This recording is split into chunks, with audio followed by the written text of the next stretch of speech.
श्रीराम समर्थ. प्रपंचात भगवंताची नड आहे असे वाटले पाहिजे. प्रत्येक माणसाला आपण सुखी असावे असे वाटते. भगवंताची कृपा आपल्यावर असावी, नामाचे प्रेम आपल्याला यावे असे वाटते. पण हा अनुभव आपल्याला का बरे येत नाही?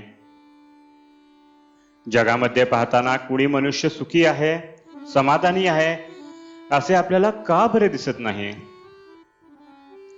अशी अवस्था असायला काय कारण असावे? आपण सर्वजण सदाचाराने वागतो असे आपल्याला वाटते. भगवंताचे भजन पूजन आपण सर्वजण करतो, पण तरी ते समाधान आपल्याला का बरे मिळत नाही? ते समाधान न मिळायला खरे कारण कोणते असेल? तर आम्हाला अजून भगवंताची नड आहे असे वाटत नाही.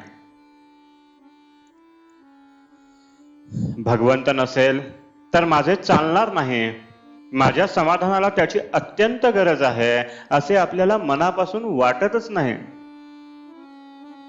प्रपंचात पैसा अडका असावा, बायको मुले असावीत, शेतीवाडी नोकरी धंदा इतर वैभव असावे आणि त्याचबरोबर भगवंतही असावा असे आपल्याला वाटते.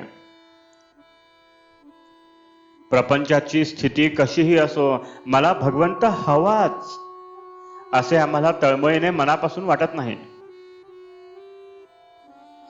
आज प्रपंचात आम्हाला समाधान मिळेल या आशेने आम्ही प्रपंच करतो, पण इतका प्रपंच करूनही आम्हाला समाधान किती मिळाले याचा तुम्ही विचार करा.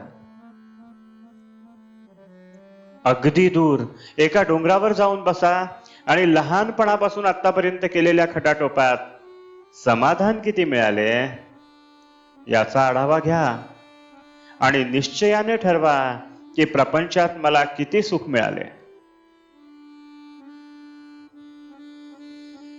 आज इतकी वर्षे प्रपंच करूनही तो आम्हाला सुख देत नाही, हे अनुभवाला येऊन सुद्धा तो टाकावा असे आम्हाला वाटत नाही. प्रपंचात आम्हाला सुख मिळेल ही आमची कल्पनाच नाहीशी व्हायला पाहिजे.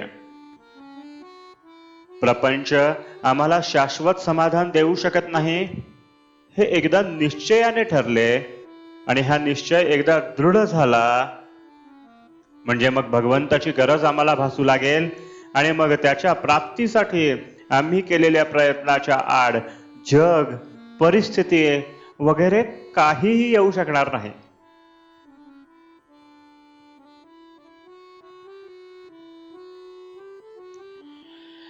भगवंत मला पाहिजेच हे विचाराने ठरल्यावर त्याचे प्रेम आम्हाला यावे असे आपल्याला वाटू लागेल आणि त्याचीच आपल्याला आज खरी गरज आहे. हे भगवंताचे प्रेम कशाने बरे निर्माण करता येईल? भगवंताचे प्रेम यायला एकंदर 3 मार्ग आहेत. पहिला मार्ग म्हणजे संतांची संगती करणे, दुसरा मार्ग म्हणजे सद्विचाराची जोपासना करणे आणि तिसरा मार्ग म्हणजे अखंड नामस्मरण करणे. त्यांपैकी ज्याला जो जुळेल तो त्याने करावा. आजचे बोधवचन भगवंत हवासा वाटणे यामध्ये सर्व मर्म आहे. जानकी जीवन स्मरण. जय जय राम.